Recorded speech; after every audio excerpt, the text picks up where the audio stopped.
I would like to become a professional Disney voice actor. My dream is to become a cartoonist. Signing is my language. I want to start my own ministry. Adults with disabilities have these same passions and interests. Right now, as adults, their services do not equal the services available to them as children. We found that there was a big need for adults with differing abilities once they turn age 22. Right after high school, they age out and there's no place for them to go. Their options and their opportunities to continue to explore their interests and passions and talents and abilities in the arts kind of diminish or are limited once they exit the post-secondary system.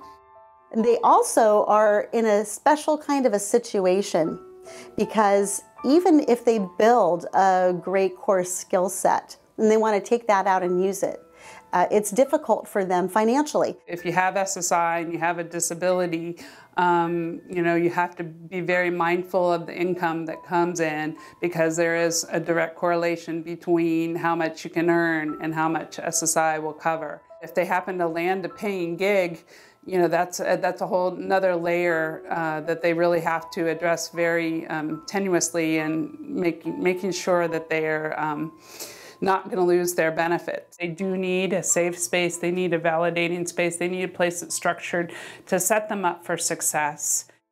Plugging them into the community, plugging them into other opportunities isn't as simple as it sounds. It takes a lot, and it takes a lot of people who really believe in them and who really encourage them and are willing to do what it takes to pave the path for them so that they can step out and be successful.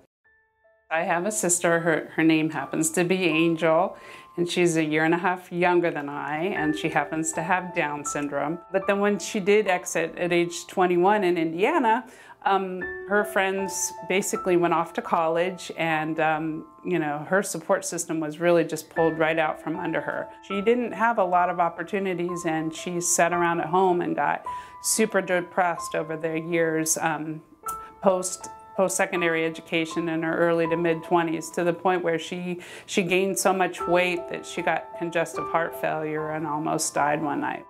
There's adults all over the society that have so much to offer and contribute. Pam and I began the College of Adaptive Arts in August of 2009. So we started the college, Deanna and I, so that we could bring as much as we could to the students in the area of social cognitive skill building and all of those other kinds of skills that they really need to work on and build, not only personally, but also vocationally, and just great life skills that they really need to continually work on as adults. This is an opportunity that obviously doesn't exist many places. We both know from personal experience what the arts can do for our cherished citizens and how much they have to offer in this area. And so we wanted to make sure we gave adults an outlet to continue their education.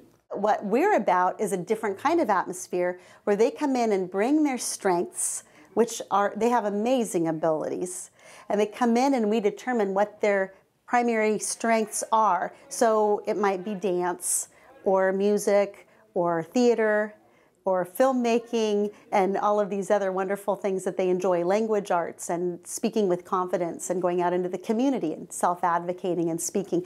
Whatever their area of interest is and strength, then that's the area we most try to plug them into. We very thoughtfully wanted to call it a college because as much as possible we want to emulate just a typical collegiate experience for any adult that wants to continue their education in the area of the arts.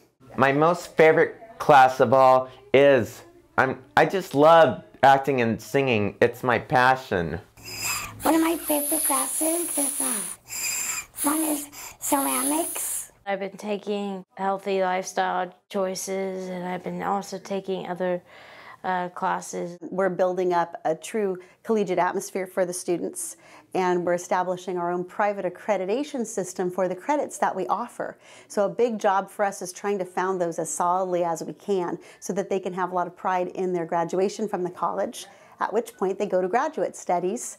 And that's really designed to plug them into the community. So it's an outreach type thing, and there are collaborative workshops that we put together for the graduate students so that they can take their skills out to the streets. So one of the things that we're doing right now to try to define who we are in a very strong way and to create a replicable model so in other communities others could do the same type of thing for the adults there, create a similar type of college atmosphere for them. As a nonprofit, we face some really interesting challenges. One of the biggest challenges is that there isn't really a category for us specifically. So we face kind of the additional obstacle sometimes of trying to figure out exactly where we fit with state funding, for example, even with a donor base and explaining to people what we do, so that they might be interested in supporting us. Students can interact in virtually every area of their learning. So for some, for example, who may be less verbal, it really benefits them to work with another student who's very verbal. My son, Alex, he looks a little different, he talks different, and the ordinary run-of-the-mill population, sort of looks at him like, what's this kid about? Why does he talk funny? Why does he look a little different?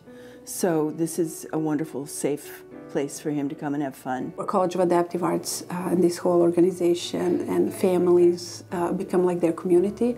This is where they come and they find friends. This is the first time I has actually a friend that calls her and she calls her and they go on Facebook and text each other. She didn't have that before.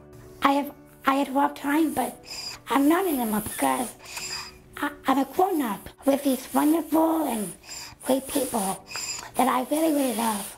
We call ourselves the Mountain Movers because for adults with disabilities, we are not going to give up on them, and we are doing the impossible by bringing this arts conservatory to life, and we're moving mountains for these adults every day.